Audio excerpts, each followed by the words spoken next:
এসেছিল খাদ্যের ত্রাণের আশায়, কিন্তু বাড়ি ফিরতে হলো লাশ হয়ে। রোববার গাজার রাফায় শত শত ক্ষুধার্ত ফিলিস্তিনি খাবারের জন্য এলে নির্বিচারে গুলি চালায় দখলদার বাহিনী। এতে প্রাণ হারায় বহু গাজাবাসী, আহত হয়েছেন অনেকেই।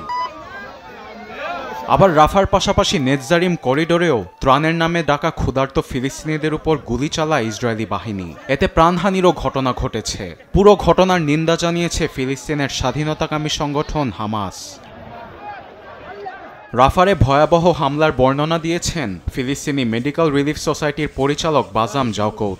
জানান, ভোর থেকে হেঁটে শত শত মানুষ ত্রাণের জন্য রাফা এসেছিল।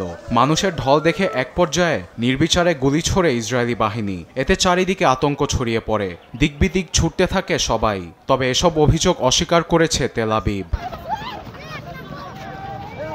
এদিকে গাজায় 400 স্থানে ত্রাণ বিতরণের কথা উল্লেখ থাকলেও ইসরায়েলিরা মাত্র 4টি জায়গায় ত্রাণ বিতরণ করছে বলে অভিযোগ করেন রিলিফ সোসাইটির পরিচালক। এর পেছনে ইসরায়েলি গভীর চক্রান্ত চলছে বলেও দাবি করেন তিনি। এমন পরিস্থিতিতে সবাইকে ত্রাণ বিতরণ কেন্দ্রে যেতে মানা করেছেন স্বাস্থ্যকর্মী আবু তারেক।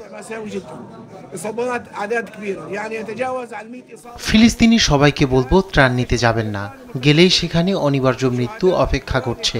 আজকে হাসপাতালে যা দেখেছি তা ভাষায় প্রকাশ করার মতো নয়। এমন মানবিক সংকটের মাঝে গাজায় ইসরায়েলি এমন বর্বরতায় নিন্দার ঝড় বইছে আন্তর্জাতিক মহলে। আরবেদ আফসার, নিউজ ডেস্ক, দেশ টিভি।